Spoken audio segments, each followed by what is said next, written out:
आपल्या सर्वांचा अतिशय गुणी बंधू आहे. खूप काही शिकतो करतो. खूप छान स्वभाव. गुरु शिष्य परंपरेत अनेक शिष्य होऊन गेले. एकलव्य म्हणजे आदर्श शिष्य. जसं एकलव्याची गुरुभक्ती ही अतुलनीय होती, तशीच अजून एक शिष्य होता ज्याची गुरुसेवा ही अतुलनीय होती. गुरुसेवा करावी तर संदीपकासारखी. संदीपक हा वेदधर्मांचा शिष्य. वेदधर्मा गुरुंनी त्याला त्यांच्या गुरुकुलामध्ये सगळ्या शिष्यांसोबत ह्या शिष्यालाही सर्व काही ज्ञान दिले. आणि जेव्हा त्याचं शिक्षण संपलं तेव्हा वेदधर्म गुरु म्हणाले की आता तुमचं शिक्षण संपलेलं आहे, पण याच्या पुढे मी मात्र आजारी पडणार आहे. मला पोट फुटणार आहे, मला फोडं होणार आहे, मी पांगळा होणार आहे, आंधळा होणार आहे. आणि आता मला असं वाटतं माझ्या या शेवटच्या दिवसात मी काशीला जाऊन राहावं. माझ्यासोबत कुणी येईल का माझी सेवा करायला? मी एकटा कसा जाऊ? मी तर पांगळा आहे, आंधळा आहे. ही खरं तर परीक्षाच होती शिष्यांची. सगळेजण एकमेकांकडे बघायला लागले. तसे तसे वेदधर्म अजून घाबरवायला लागले. मला फोडं होतील, वास येईल, मला स्वच्छता करावी लागेल, बघा कोण येणार का? पण सात्विक तयार झाला. तो म्हणाला, गुरुजी जसं असेल तसं मी तुमच्यासोबत क्षण क्षण राहील. आणि खरंच त्याने गुरूंची सेवा अनेक वर्ष केली. काशी विश्वेश्वराला काशीला जाऊन ते दोघंही राहिले होते, कारण तशी वेदधर्मांची इच्छा होती की शेवटचे दिवस हे काशीतच राहावे. तो रोज त्यांची आंघोळ घाले, त्यांना खाऊ घाले, जे जे करावं लागतं ते सगळं करत असे, न कंटाळता न चिडचिडता. आणि हे बघत होते काशी विश्वेश्वर स्वतः. त्यांनाही त्याची दया आली आणि एक दिवस त्यांनी त्याला दर्शन दिलं आणि म्हणाले, सांग तुला काय वर हवा? तो गुरूंच्या प्रेमामध्ये म्हणाला की असं करा, मी गुरूंना विचारून येऊ का? पण माझी इच्छा आहे की माझ्या गुरूंच्या सगळ्या व्याधी दूर व्हाव्यात बुवा. ठीक आहे म्हणे, तू विचारून ये गुरूंना तुझ्या. तो गुरूंकडे गेला आणि म्हणाला की स्वतः विश्वेश्वर आलेत माझ्याकडे आणि म्हणाले काय पाहिजे ते मागवी मागू का? तुमच्या ह्या सगळ्या व्याधी दूर करूयात. वेदधर्मावर एकदम चिकसले त्याच्यावर. का कंटाळलास का माझी सेवा करून? घाण वाटतीये माझी तुला? असं दिसतंय बहुतेक तू कंटाळलाय. जा जा सांग त्या विश्वेश्वराला, करा माझ्या एकदाचं गुरुला बरं आणि मला मोकळं करा यांच्या सेवेतनं. तो बिचारा खजील झाला आणि त्यांनी सगळा वृत्तांत विश्वेश्वराला सांगितला की नको, नका करू त्यांना बरं, असू दे, फक्त तुम्ही मला त्यांची सेवा घडव एवढाच आशीर्वाद द्या. काशी विश्वेश्वर प्रसन्न झाले. म्हणजे केवढी ही गुरुभक्ती. त्यांनी हे विष्णूला जाऊन सांगितलं की असाही एक भक्त आहे बरं का, तो फक्त गुरुंचंच ऐकतो. विष्णू म्हणाले ठीक आहे, मग मी पण परीक्षा घेतो त्याची. तेही आले. आणि आता यावेळेस संदीपक हुशार होता. तो काही म्हणाला नाही की गुरूंना बरं करा वगैरे. तो म्हणाला, भगवान मला फक्त माझ्या गुरुची सेवा करण्याचं बळ द्या. माझ्या शेवटच्या श्वासापर्यंत फक्त गुरु सेवा घडू दे. तेवढीही नितांत गुरुसेवा. हे सगळं त्यांनी येऊन वेदधर्मांना सांगितलं की साक्षात विष्णू आले आणि मी असं असं बोलतो. ते ऐकल्यावर तो होता क्षण जो मोक्षाचा होता. तेव्हा वेदधर्मा म्हणाले की आज तुझी परीक्षा संपली, आज तुला सगळ्या रिद्धी प्राप्त होती. आणि त्या क्षणी त्याला ते परब्रह्माचं ज्ञान झालं. वेदधर्मांचंही सगळ्या व्याधी गेल्या आणि अशा रीतीने संदीपकाने त्याची सेवा, त्याचं त्याला फळ मिळालं. तर सेवा करावी तर इतक्या निष्ठेने, इतक्या प्रामाणिकपणे. मला वाटतं प्रत्येक गुरूंना असे शिष्य मिळायलाच हवे. आता पुढची संगीत पुष्प सादर करण्यासाठी मी मनाला कानडे मॅडम यांना विनंती करते की त्यांनी त्यांचं भावगीत सादर करावं. निवेदा, सगळ्यात पहिल्यांदा तर मी म्हणजे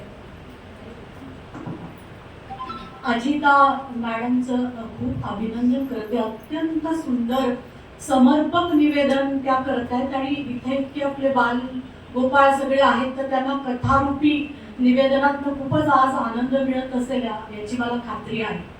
आता एक भावगीत सादर करते आहे आणि हे गीत आहे पी सावळाराम यांचं आणि संगीतबद्ध केलंय वसंत प्रभू यांनी.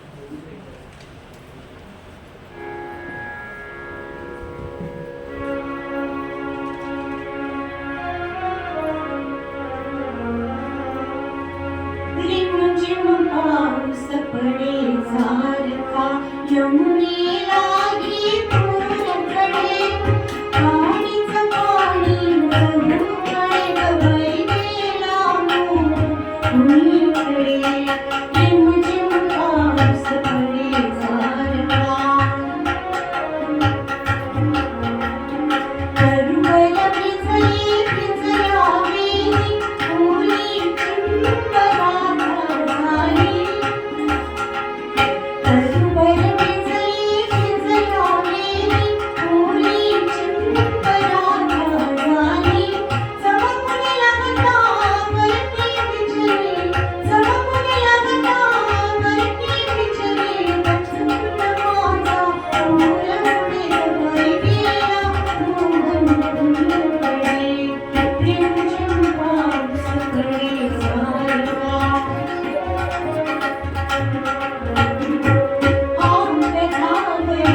सादर केलाय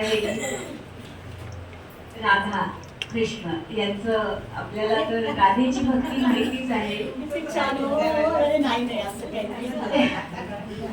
खरंच खूप छान. या राधाकृष्णाची पण एक छोटीशी गोष्ट. आता कानडे मॅडमनी माझी इतकी तारीफ केली आहे तर मला गोष्ट सांगण्याचा अजूनच उत्साह पूर्ण गांडी. तर असं म्हणतात की जसं कृष्णाने गोकुळ सोडलं तो परत गेलाच नाही गोकुळात. गोकुळात राधा ही त्याची मैत्रीण होती आणि आपण ती अनेक त्यांचे रासलीला गीतं भक्ती गीतं सगळे ऐकतो आणि म्हणतो सुद्धा. पण राधा ही वयानं खूप मोठी होती कृष्णापेक्षा. इकडे नंतर कृष्ण मथुरेत आला, त्याचं लग्न झालं, तरी पण राधा ही त्याच्या चिंतनात होतीच आणि तो मनामनाने राधेशी बोलायचा सुद्धा. राधा सुद्धा मनामनानेच बोलायची.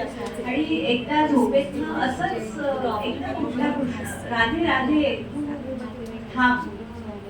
तर रुक्मिणी उठली, राधा तुम्हाला रुक्मिणी म्हणायचंय का? तर नाही, ती माझी राधाच. मग मात्र रुक्मिणीला ते सहन होईना, हे काय प्रकार, काय ही कोण आहे राधा, तिच्यातली ती इन्सिक्युरिटी तिला स्वस्थ बसू देईना. पण ती हट्टच झाला, कोण आहे ही राधा, सांगता की नाही. ठीक आहे म्हणाल, तुला बघायची आहे का, हे बघ मी काही परत गोकुळात गेलो नाही आणि जाणारही नाही. आपण बघायचं ते दुरूनच बघायचं, कारण मी राधेला सगुण रूप दर्शन कधीच देणार नाही. तो माझी एवढी भक्ती करणारी ही जी भक्त आहे, माझी मैत्रीण आहे, तिला तर मोक्षच मिळेल ना. नको नको, मला ती हवीच आहे. तर कृष्ण त्यांच्या मायेने रुक्मिणीला गोकुळात नेतात आणि म्हणतात, बघ तिच्याकडे आहे. रुक्मिणी शोधते, कुठे राधा, कुठे राधा. तिला असं वाटत असतं की एखादी सुंदर बाई असेल बाबा, कृष्ण एवढा तिचा ध्यास घेतो, ती आपली बघते